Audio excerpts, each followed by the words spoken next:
Welcome back to my YouTube channel. और हम लोग पढ़ रहे थे क्लास 11th की बायोलॉजी चैप्टर नंबर 2 जो फर्स्ट यूनिट से जीव जगत में विविधता, उसमें सेकंड चैप्टर पढ़ रहे थे जीव जगत का वर्गीकरण। इसे फर्स्ट चैप्टर मैं पढ़ा चुकी हूँ। फर्स्ट चैप्टर की वीडियो आपको लिंक डिस्क्रिप्शन में मिल जाएगा, वहां से आप जाकर देख सकते हैं। एंड आज जो हमारा टॉपिक है सेकेंड चैप्टर का है। सेकेंड चैप्टर पढ़ेंगे आज हम जीव जगत का वर्गीकरण। जो सेकंड चैप्टर है उसमें हम फर्स्ट लेक्चर देख चुके हैं, आज हमारा सेकंड लेक्चर है। तो आइए स्टार्ट करते हैं।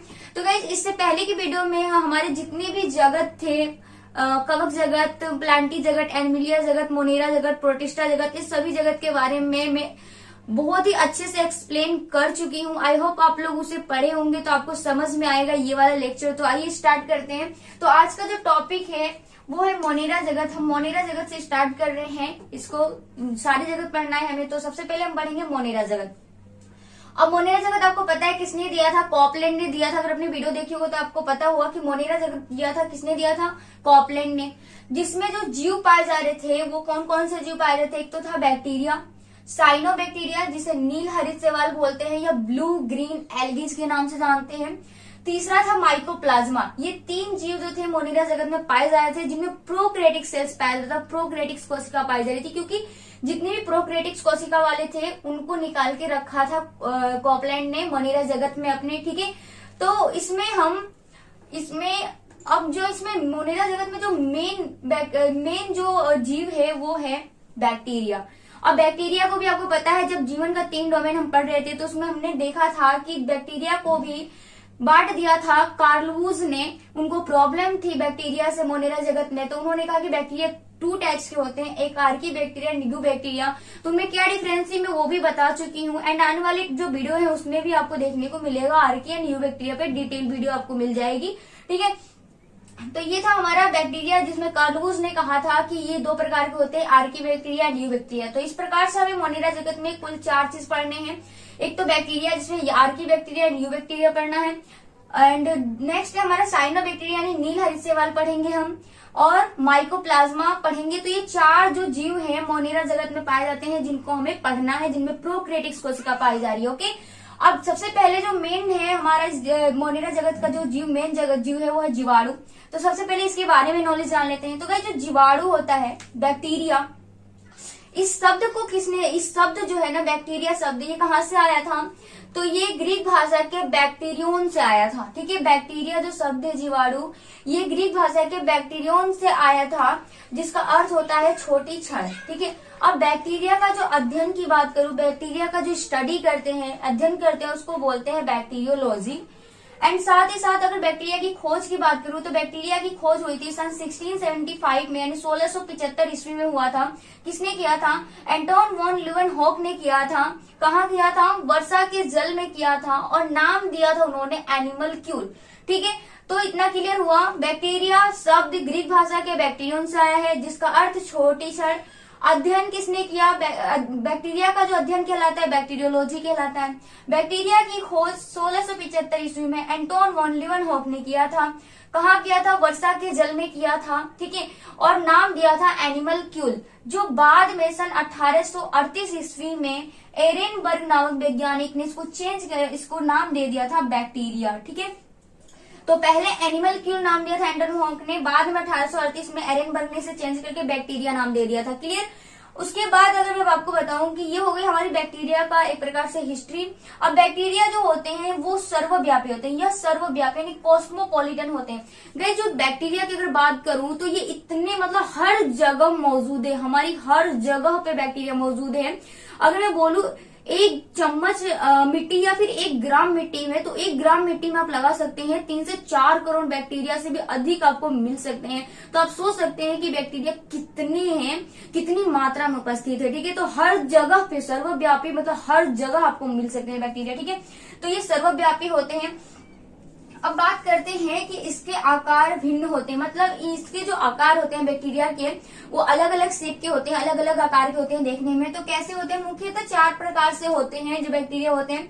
एक होता है डंडाकार, जिसे हम बेसिलस बोलते हैं। ठीक है, बेसिलस, और ये कुछ इस प्रकार से होते हैं। डंडाकार नाम से ही पता पड़ रहा है, कुछ इस डंडे की आकार के होते हैं इस तरीके से।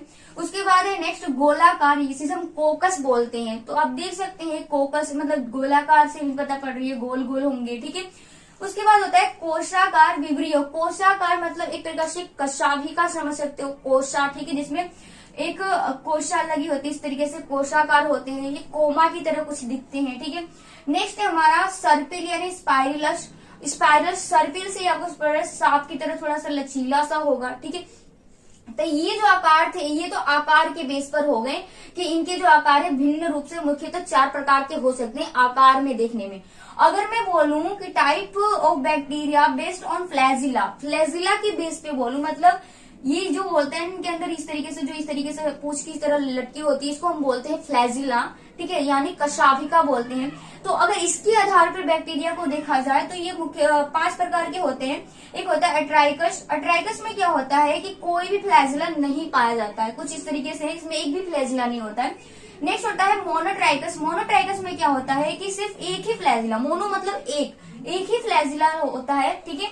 नेक्स्ट है हमारा लॉम्फोट्राइकस। लॉम्फो या सिफेलोट्राइकस बोलते हैं, ठीक है, लॉम्फोट्राइकस या सिफेलोट्राइकस बोलते हैं। इसमें क्या होता है, किसी एक सिरे से बहुत सारे फ्लैजिला निकले होते हैं, सिर्फ एक सिरे से, मतलब यहाँ से कोई एक सिरा होगा जहां से बहुत सारे फ्लैजिला निकले होंगे। नेक्स्ट है हमारा एम्फीट्राइकस या एम्फीट्राइकस। एम्फीट्राइकस में क्या होता है कि दोनों साइड से फ्लैजिला निकले होते हैं, ठीक है। उसके बाद आता है पेरीट्राइकस।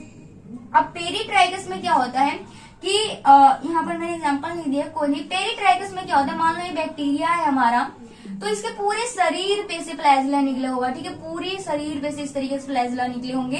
तो समझ गए आप, एट्राइकस में कोई फ्लैजिला नहीं, मोनोट्राइकस में एक फ्लैजिला, लोम्फो या सिफेलोट्राइकस में सिर्फ एक सिरे से बहुत सारे फ्लैजिला निकले होते हैं, एम्फीट्राइकस में दोनों सिरे से एक या से अधिक फ्लैजिला निकले होते हैं, और पेरीट्राइकस में पूरे बॉडी में फ्लैजिला निकला होता है, ठीक है। तो ये हो गया बेस्ड ऑन फ्लैजिला के आधार पर देखा जाए तो हमारे बैक्टीरिया इतने प्रकार के होते हैं। अब बात करते हैं पोषणता के आधार पे। तो बैक्टीरिया जो होते हैं गाइस, अब जैसे कि बैक्टीरिया सर्वव्यापी है, हर जगह मौजूद है, तो इनमें पोषणता भी मतलब सभी तरह की पोषणता इनमें पाई जाती है। सबसे अधिकता जो देखा जाए पोषणता, तो सबसे अधिक पोषणता जो होती है इनमें पाई जाती है।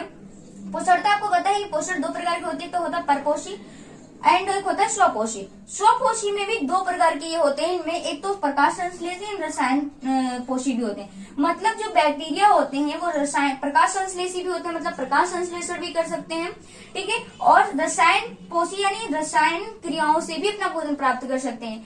नेक्स्ट अगर बात करूं परपोषी में, तो परपोषी में भी 3 प्रकार के होते हैं। एक तो परजीवी होता है, परभक्षी एंड मृतोपजीवी।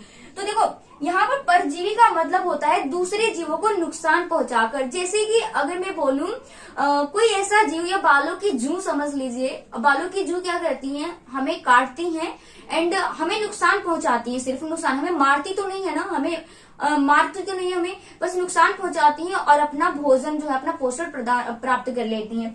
अब परभक्षी होते हैं। परभक्षी में क्या होता है कि परभक्षी जो होते हैं, मतलब परभक्षी मतलब दूसरों को भक्षण करके अपना भोजन प्राप्त, मतलब किसी दूसरे जीव को मार देना बिल्कुल, और मार के जब उसको भोजन प्राप्त करते हैं, ठीक है, जैसे शेर वेर, ठीक है।